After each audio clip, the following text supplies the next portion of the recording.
Hi, today's Friday, May 1st, the Feast of St. Joseph the Worker.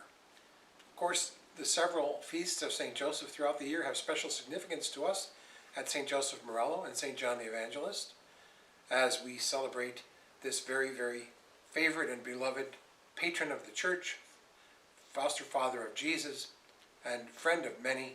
We are happy to celebrate this in the midst even of this time. Joseph is patron of many things. One of them is employment. Today, St. Joseph the Worker reminds us how important our jobs are. And often people ask us, what do you do? It's important for them to find out in the course of a conversation after they find out who we are, what perhaps our profession is going to be. Whenever I travel, if I travel on a bus or on a plane and I'm not dressed like this, it's only a matter of time until the person sitting next to me says, what do you do?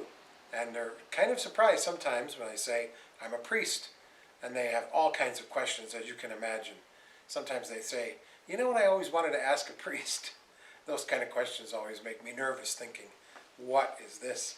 Or what kind of question is it? You'd be surprised what some of them are.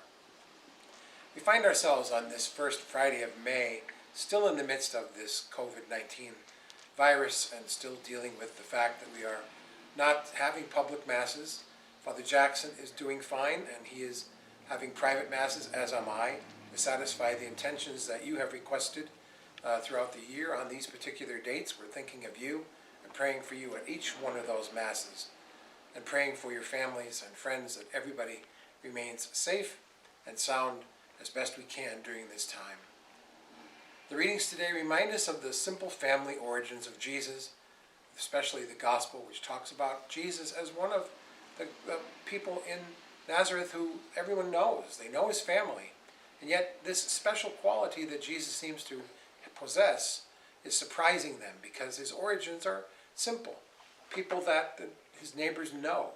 And they can't believe that someone like Jesus would be in the midst of them. And that's sometimes a surprising thing, but it's a comforting thing as well. Jesus is in the midst of us as we celebrate every day, as we worry in the course of a day, as we are concerned or perhaps somewhat fearful as we go through the day. When will this end? How will it end? There aren't really a lot of answers right now, except that it will come to an end. It will subside, and we will be back together in one way or another, however that takes shape.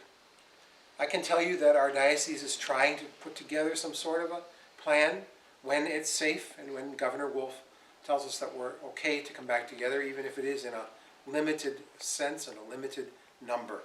And until then, we continue to trust every day. Every day is a new day. We trust in God that one day we're closer to the end of this. Every day we go. Let's hope that it's soon. I hope that this finds you well today, and enjoy the weekend. We'll talk soon.